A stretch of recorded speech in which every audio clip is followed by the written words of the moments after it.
What's up, everybody? Brent Touchstone here. We got 5 more composition tips today. Let's dive on in. For our first composition tip, we're going to be talking about frame within a frame.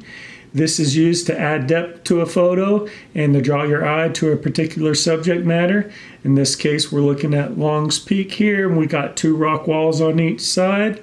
So it does both of those purposes. It adds depth and it guides your eye into the main focal point.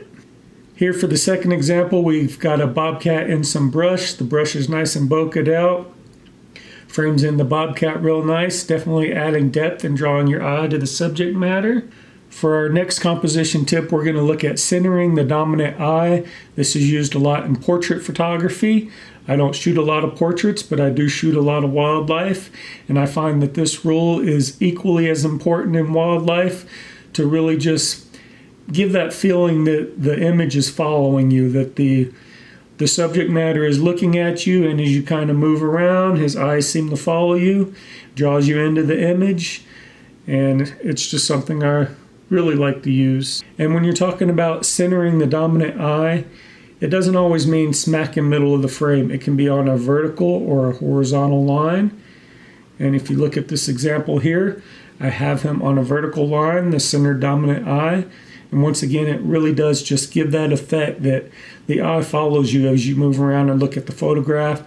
It draws in your attention to the subject. It's just a rule that works really well with wildlife photography as well as with portrait photography when dealing with people. For the next composition tip, we're going to look at negative space, generally used to bring a sense of calmness or a decluttering of an image.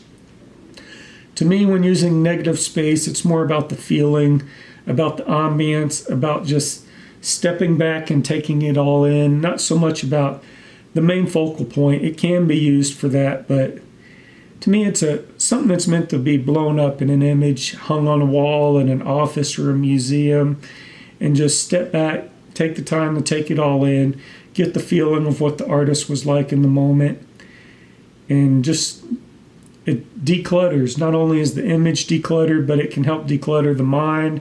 It's easy on the eyes. It's more of an abstract piece of art, but it is something that I very much like to shoot. So here in this image, we're looking at negative space once more. The shadows in the foreground, the dark clouds, there's a focal point. It's the light hitting the mountain peaks, but really it's an image that's decluttered, it's surreal.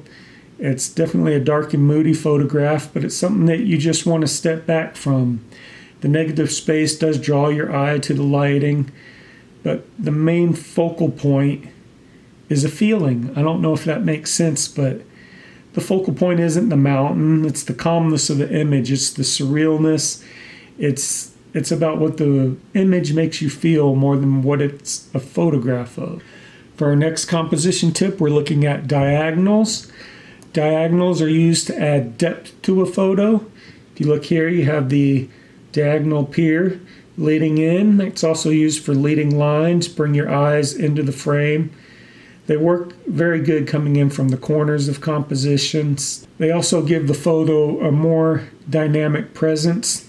Like I said, it brings that depth into the image. Here for this next example of diagonals in composition, we have this train coming into the picture. And you can see it really does add that sense of depth and that dynamic to the photograph, making it feel three-dimensional and instead of just looking so flat. Something you really want to try and do in photography, since you are working with just, a piece of paper, a print, a screen, a two-dimensional object. Anytime you can bring in that sense of depth, it's really important in photography. Next, we have the rule of odds, and that's the rule that states that things look better when they're displayed in an odd number, 3, 5, 7. It's just more pleasing to the eye. There's been a lot of psychology studies on it. It's more pleasant to the eye and to the mind when things are in sets of 3 or sets of 5. It's used a lot in story fashion. It's used a lot in photography. It's used a lot in product shoots. And it's something you can look out for when you're in the photography world. try and get 3 of something. 3 of a flower, include 3 mountain peaks versus 2 by going a little wider. You can see here we have 3 balloons up front, 2 more in the back, so it could be a subject of 3 or a subject of 5.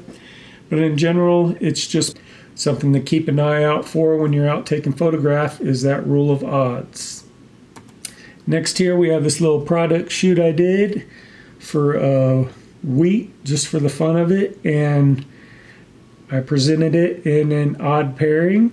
We have 3 items here. We have the home brew, which I brewed, the bread, which I did not bake, and the actual strands of wheat coming into the photograph. And it's something that's used a lot in product photography, is the rule of odds, just because it is more pleasing to the mind and to the eye.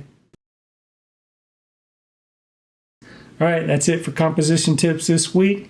Hit like, subscribe, ring the bell. Stay tuned for more videos in the future. Thanks, everybody.